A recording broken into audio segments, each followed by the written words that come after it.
because I felt I'd lost my identity. I was a somebody in the Marines, and people look up to you and they think, wow, you've done the longest, hardest basic training in the world, you've done all this, which was great. And then you almost become, in your own mind, a nobody.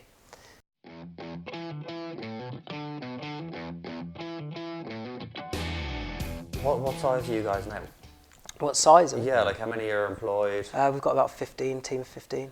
That's big. Like, Yeah, it's fairly big. Well, that includes developers. You haven't launched the app yet. That's No, huge. and this is the amazing thing. So we signed Sodexo, which is a huge company. Yeah. We've been talking to Deloitte, Unilever, lots of people who want to have a real impact in the industry, not just play anymore. Because our bigger goals is to boost small business growth, and we did a year's worth of research before we even started, and we were interviewing people, talking to businesses, talking to job seekers, finding out what the problems were. And one of the biggest risks to small business growth is recruitment, because if it goes wrong, it goes really wrong. So if they don't get the right person in, if they pay too many fees, they can't go to a recruitment agency because it's too much money, and all of a sudden you get these risk-averse small businesses that say, well, you know what, we're actually doing really well as we are, so we'll stay as we are and we won't grow. Whereas what we want to do is mitigate the risk of recruiting by getting people who fit into their jobs, who are going to stay, and then hopefully we see What's the launch date? Or can you say? It was published on the BBC the other day anyway, but we're looking at the 26th of November. 26th of November, okay. Hopefully. Yeah. That might push a week. The development will be done before then. That always happens. But it always happens. You always have to allow for that as well. Yeah, and there's going to be bugs, there always is. Yeah, of course. And You don't find out if about you don't bugs launch until it with goes live bugs, anyway. exactly, Yeah. as much testing as we do and as we can do, and we've got QA and we're always testing on different devices. Of course, but you're going to know the majority of it. You're going to get it smoothed out once you put it out. You said earlier that you obviously were in the Marines, right? And you woke up one day and it's kind of a different story than what we usually hear in here. It's completely, No, I bet. It's completely different, right?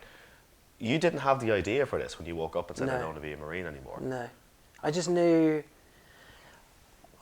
it's really weird because I was doing really well in my career in the Marines and, everything was going great and I really didn't need to take the risk of leaving when, I was set for life. And I just thought, this ain't me, there's somewhere else I've got to be, and I didn't know where it was or what it was. I looked at business development, I looked at web design, so I taught myself how to build websites. So I spent a few weeks on YouTube, learned how to build websites, built a couple of websites, and then... Were you making money doing that? Yeah. So it was tiding me over, because the story goes is that I left the Marines and I fell into a job, but it was the wrong job. What was it? It was a business development manager for a legal company. Okay. But the problem was, I was institutionalized from the Marines. So I've been How long were you in there? I was 10 years, 10 years since I was 18. And I got in there and it just wasn't a good environment. It was a very hostile environment. The managing director, who I won't name, was extremely hostile. He used to bully staff. Argumentative and... Yeah, and he thought bringing me on straight out of the Marines, I was going to be his little dog, be his number two, go shouting at people. I mean, he used to have cameras. Yes, you doing all the dirty work. Yeah, doing all the dirty work and be the hated guy, but instead I kind of run a revolution, a rebellion where, people were actually coming to me and I was fighting up for the people who were below me, because that's all I ever knew is looking after your team. And it must have worked. Lead generation, when I got there and changed the dynamic, went up 320% in 2 months. Right. So I made him a lot of money, but he couldn't quite grasp the idea of how you manage and run and lead people. And the carrot and stick doesn't really matter. Was he the company owner? He was? Yeah, he was. Yeah. And so after 3 months there, I had to leave. I had no choice. And Were you getting stressed with it? Yeah, I was in a world of hurt, and because I felt I'd lost my identity. I was a somebody in the Marines, and people look up to you and they think, wow, you've done the longest, hardest basic training in the world, you've done all this, which was great. And then you almost become, in your own mind, a nobody. And then when it got worse is when I left there, I ended up spending 9 months unemployed. So, suddenly my mind is not right, spiraling into debt. I couldn't rejoin the Marines because they were too false. They wouldn't have me back. When you leave, can you go back? You can do, yeah. It all depends on who's in at the time and how many numbers they've got. So if I wanted to go back now, they'd probably let me in. but there's no chance. Would you go back at the same level? Yes, yeah, probably, because it's a weird one. But what it was a journey that I needed to have, if you understand that. So I come out, and the first dip in that I get into the whole sort of civilian job market, if you like, was a very toxic, horrible place to be. And then I started uncovering that this wasn't, this wasn't a one-off. This is happening a lot of. Sorry, how long were you in that job? So 3 months. 3 months. Okay, yeah. all right. So I did 3 months there, and then left there because I just couldn't stay there anymore. Spent 9 months unemployed, so I was in the job centre for 9 months, and that's when I basically said, right, I've got to do something. So I taught myself how to build websites, taught myself how to code, and then I started talking to a few friends and said, look, I'll build your website, 100 quid, which is a no-brainer. And then after about a year, I was building proper websites for people, but for military leavers. But I was only charging them like £500. So instead of them going and spending £5,000 on a website, I was like that go-between where they'd come out, I'd build them a £500 website which they could afford. It would get them so far down the road, but by that time they've got enough users, enough customers that they could actually pay for a £5,000 website. So it become that. So you gave them the kind of starting point. Yeah, exactly. Rather than Wix and them doing it themselves, because some people just literally don't have a clue. Yeah, I mean, I was losing money, absolutely, but. And what was the turning point? Was that obviously you woke up one day? Well, the funny thing was, did you wake up another day and think like? So I saw this advert for a job, and it was for a project manager, and that's what I trained in when I left the course. When I left the Marines, I did all my project management qualifications. Okay. So I sat in interviews more qualified than the person interviewing me on numerous occasions. And I saw this and I thought, right, I'm going to send my CV into this because it looks good. I tailored my CV, I dug out blind, I got a phone call, and the guy who run the company, Appy Ventures they're called, app development company, he was an ex-army captain, read my CV and was like, wow, you're a Marine and you're a qualified project manager, I know what you can do. Let's see how it goes. I ended up running projects for Louis Vuitton, RAC, a couple of white hats that I can't mention, but some really, really big ones. And I was in London, I was at Amazon HQ doing an Alexa app, and then the real turning point for me in my mind was the startups. We worked lots of app startups, and we had some phenomenal ideas, we had some crazy ideas, but we had some really good ideas. And I thought, wow, I could really get into this app startup thing. It's it's new in the Southwest. And then I started reflecting. I hooked up with Kieran, our co-founder, again after a couple of years, and we sat in the M5 services just having a chat about, just catching up basically, and started reflecting over all the stuff that I'd gone through, and from the bad job to no job to app development, and then he worked at the same time in employability coaching, so he's coaching people to be more employable. So we was like, well, this is it. This is it. How do we change people's lives? How do we change an industry? How do we make recruitment completely different? And instead of it being about the business and here it is, here's your job, send your CV, how do we make it a completely comprehensive, tailored approach to the individual to not only get employed, but to know where they fit, to know where they stand compared to different jobs, to know what qualifications they need, access to qualifications. So then we sat down. There's a lot of people that don't know. Even when they're working in an industry, they don't know what they genuinely want to do. No, they don't. And they think they're going down a path that is right for them. No, and it's completely wrong. A lot of people have made decisions from when they're in school. Do you know, some of the biggest decisions people ever make is when they're like 13 and 14, when they're choosing, they're setting the path to their career then, to the rest of their lives. Yeah. So they choose what they're going to do in school for their GCSEs. Then they choose what they do in college and then university. Some of the biggest decisions they'll ever make has been made before they're even an adult. Yeah. So when we started skinning it back and saying, so where are the real problems? And we found lots of problems. It's like, well, they're making, so many people are making the wrong decisions in school. So we pumped out loads of surveys, and one of the questions was, how relevant do you feel the qualifications you got at school, college and university compared to where you are now? Or where you want to be? This is probably going to be shocking. 70% of people said completely irrelevant. 70? 70%. I was actually going to say more. Yeah. I thought it would have been and it more. probably is, we only sort of scratched the surface, and suddenly you think, right, so it's a lot of waste we can help. Debt, isn't it? Oh, it is, and if you think of the mental health in the workplace, right, we can directly attribute that to people not being where they should be, where they fit, where they want to be. So, because once you go down that path, it's very time-consuming, expensive to career change. Sales is a big one. We've seen it. We used to work for some of the biggest companies in the world, and you see people that just go, maybe they're out of a job for a while, and they go, there's a sales job. I'm talking if I can sell, and they get into a sales job, and they spend 6-8 months, and it's toxic, and they're maybe a bit depressed or a bit anxious, and they don't like this sales job, so they go to the other sales job. Yeah, and that's frying pan into the fire. That's what we call fit by default. So you imagine, so our slogan is technically, fit by design or not by default. So what you find is people who go into that line of work, they fit in that industry by default, which means they'll change jobs trying to find a better job, but they'll stay in the industry and they don't really fit there. And if they've got a house, kids, wives, husbands, cars, it's very expensive to just down tools and move out. Yeah. So then what we want to do... It's very, the risk is high, and so we want people to fit by design, which means they make the right decisions when they're 13, 14, 15, 16 and on. Yeah. But the problem with that is you need to give them the right signpost and the right guidance, So when we thought, this app originally was, we could facilitate career change. We could show people what they need and how to change careers. Then we thought, it's not really having an impact. All we're doing is servicing an issue that's happened and finding a sort of short-term solution to that issue. And then we thought, we need to scale this right back to, 13, 14-year-olds, understanding what careers are, understanding about themselves.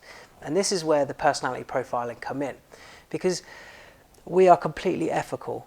Just because we can make more money, we won't. We've been told to charge more. I said, why? Don't need to. Everything we do and every decision we make has to make a positive impact on our end user. And if it doesn't, we do something else. Yeah. And so with the personality profiling, so we allow personality profiling completely free for all of our users, but we don't give it to the employers because we don't want them to make recruitment decisions based on that. Right. So we had to bargain a deal because that would have cost us millions to be able to actually personally profile people. So I went to the guy who owned it and I offered him a slice of the pie. So I gave him equity and he gave it to us for free. So we put it in for free. Yeah. But the idea of that is so that you can go in there and do a personality profile and just be completely honest and say, well, actually, I did not even know this existed, but I can see myself doing it because I know I don't like being outdoors. I know I don't like doing this, and I don't like being on my own. We then say, well, this is a good job, and we do not make people, we do not funnel people into different careers. It's all about you knowing what it is and where you fit. So you can say and look through and go, I did not even know this existed. How do I do it? We've even got astronaut, and they click on the qualifications they need. There they are. This is what you need to break into that industry, and this is where you can get it, and this is where you can apply. Are there any that you're kind of focusing on more, or are you covering all industries? It's so hard to cover all industries, but that's what we're doing. I think to have a real Did you start with something though, or did you So the military is very easy for us because we've got lots of military backers, at the highest level, and it's very easy. But if you always do the easy thing, you're never really being true to yourself because even though the military will be our early adopters and they will take it on and they will be very forgiving if there's bugs and they will do this stuff, they will always be like that and they will always try and make it work because you're part of that military family. I think the key is to go to something that's slightly harder, like the Ministry of Justice. They won't hold back. And they won't hold back because that's how we learn and that's how we develop. But then if you can prove it with your hardest market, it becomes very easy. You let the easiest market just crack on because that's what's going to happen. And then we will put time and resources into helping those.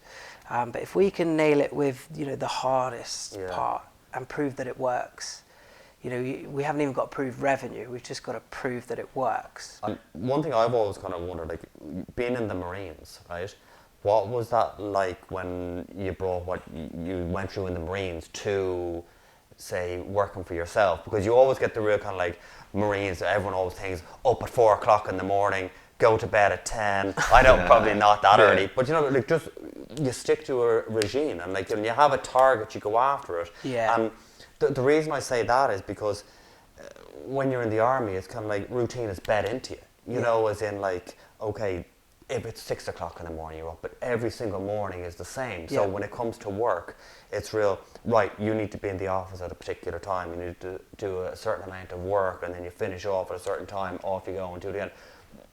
Is that the same with you, or is it completely different now? It's very dangerous because obviously from a military mindset, and bearing in mind the company is run by 3 ex-Marines, you know, it's very dangerous that we filter that down to our other employees who are not military. So you actually find we have a really good balance of that discipline, and we hold ourselves to a really high amount of discipline compared to our employees, who we really make it a really comfortable, nice place to be. If they're going to be late, that's fine. You know, we're not regimented like that, but where we are with each other. So, yeah, I'd love you to spend just 2 minutes in our office, because you'd think we hate each other, but it's just banter.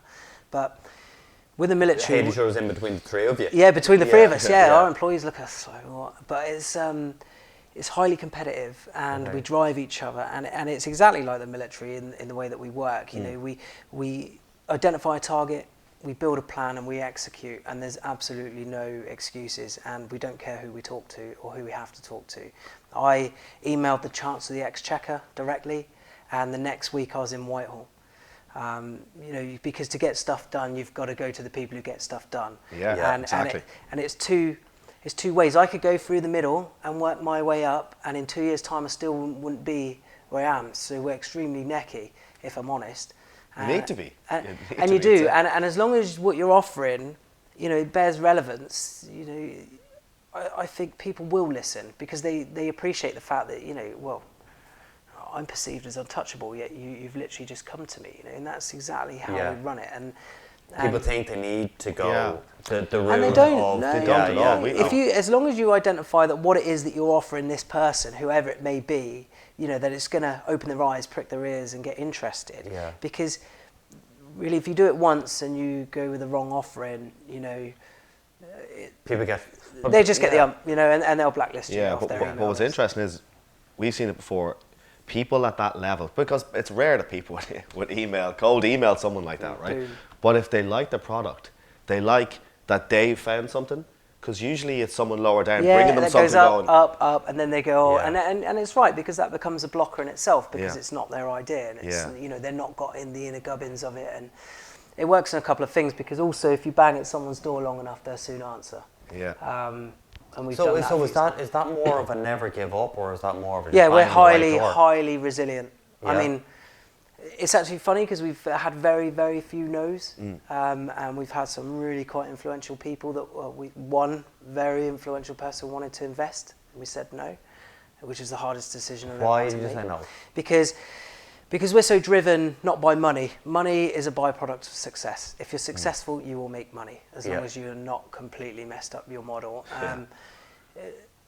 It's about impact, and if you don't bring on people who can help you get that impact, then they're not worth it. He couldn't have brought anything to the table. Is that what you mean? Exactly. So you know, you give them a big, so you give a big piece, because they want a big piece of equity, and that's always going to be the way. And if there's anyone watching this, all right, don't expect to come out of it as a startup with, you know, 80% equity. It's not going to happen. I think Elon Musk owns like 10% of Tesla, doesn't he? Something like that. So, you know, understand that that's going to happen.